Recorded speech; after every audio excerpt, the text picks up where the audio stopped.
Don wrote in with this email. My girlfriend and I worry. Let's see, are getting back together or got back together after a short breakup last July of last year. Started looking at homes. At the time, she had already applied for a loan in her name. When we found the house, she purchased it under the premise that we were moving in together and would be splitting everything 50-50, which includes mortgage, property tax, HOA dues, repairs, etc. That actually occurred. And now, 8 months later, we're going through a breakup, and now Don is wondering if he is entitled to any money that he put into the house or into the property, including items purchased for the house, repairs, and that he paid to improve the house. Any thoughts on that, Lee? Sure. Yes, this is a very common question. I see Ryan smiling too because we get this a lot. Hmm. The law protects people a lot more when they're married and they're breaking up. Then you have the courts that can say you got a settlement agreement. This is how much you get under the law. This is how much you get under the law.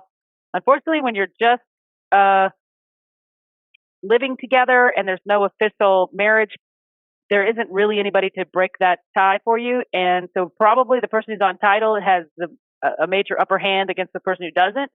It's possible that when everything was hunky-dory, they signed an agreement saying we're going to split everything 50-50. And if I put in repairs, then I get those back as my, sweat equity or whatever. That probably didn't happen because when things are going well, you typically don't write them down with your significant other, right?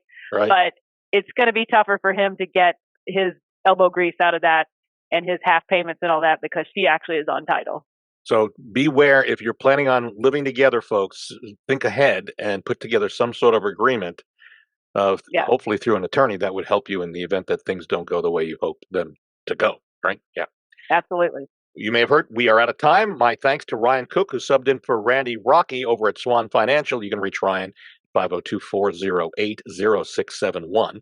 They do a great job of getting loans approved. That's Swan Financial. Lee Harris in from legal counsel from Limestone Title and Escrow, and she's a great source, and they do a great job of closing loans. You can reach Lee and her people at 649-7964.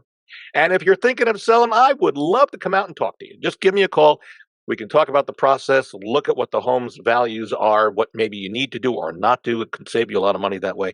And then list and sell if you'd like. But again, it's free and no obligation. Call me at 376-5483 or go to bobsellslouisville.com, fill out the form, hit submit, and I'll get it and get back in contact with you. Out of time. See you next Sunday on News Radio 840 WHAS.